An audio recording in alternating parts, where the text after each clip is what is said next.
கன்னி ராசி அன்பர்களே வணக்கம்.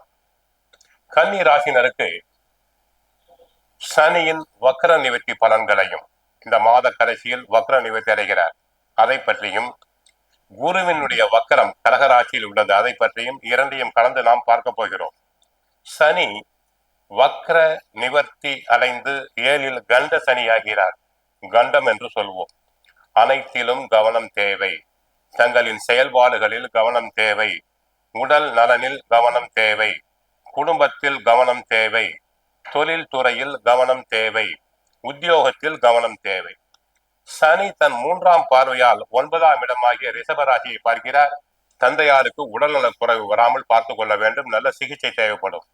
7ஆம் பார்வையாக தங்களுடைய கன்னி ராசியே பார்க்கிறார். எந்நேரமும் டென்ஷனாக இருப்பீர்கள். மனதில் ஒரு விதமான படபடப்பு உண்டாகும், சோர்வு உண்டாகும். 10ஆம் பார்வையாக 4ஆம் இடமாகிய தனுசு ராசியை பார்ப்பதால் அவ்வப்போது சிறு சிறு மருத்துவ செலவுகள் தங்களுக்கு வந்து போகும். ஆக சனியினால், கண்ட சனி என்பதால், கலசரஸ்தான சனி என்பதால் சற்று கவனம் தங்களுக்கு தேவைப்படுகிறது. குரு தற்சமயம் குரு வக்கரமடைந்து லாபஸ்தானத்தை பார்க்கிறார். லாபங்கள் பெருகும். பல வரவுகள் நன்றாக உண்டாகும். 5ஆம் பார்வையாக 3ஆம் இடமாகிய விருச்சிகத்தை பார்க்கிறார். 3ஆம் இடமாகிய விருச்சிக ராசியை பார்ப்பதால் சகோதர ஒற்றுமை அதிகரிக்கும். பாக பிரிவினைகள் சுமூகமாக நடைபெறும். 7ஆம் பார்வையாக 5ஆம் இடமாகிய மகர ராசியை பார்க்கிறார். பிள்ளைகள் சொற்படி கேட்பர். பிள்ளைகளால் புகழ், பெருமை அனைத்தும் வந்து சேரும். ஆக 7ஆம் இடமாகிய மீனராசியை பார்ப்பதால் கண்ட சனி குருவின் பார்வையினால் கட்டுக்குள் வரும்.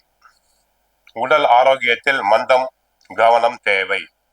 அலைச்சல், டென்ஷன் அடிக்கடி உண்டாகும். பிரயாணத்தை தவிர்த்தல் இயலாது. குடும்பம் பொருளாதாரத்தை பொறுத்தவரை பண வரவுகள் பரவாயில்லை. அசையும் அசையா சொத்துக்களை வாங்கலாம். நல்ல பிளாட்டுகளை வாங்கி போடலாம்.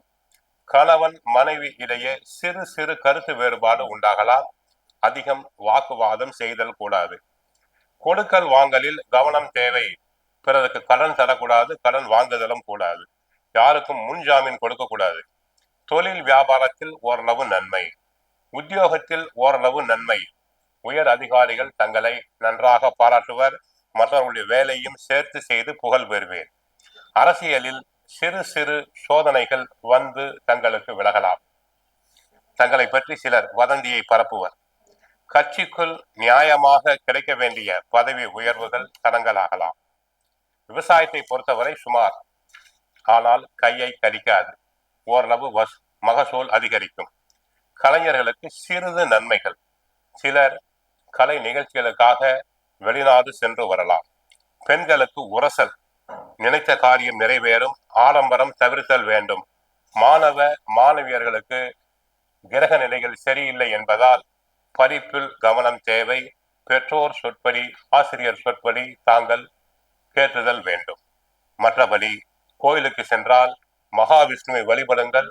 வாழ்க வளமுடன், மங்களம் உண்டாகட்டும்.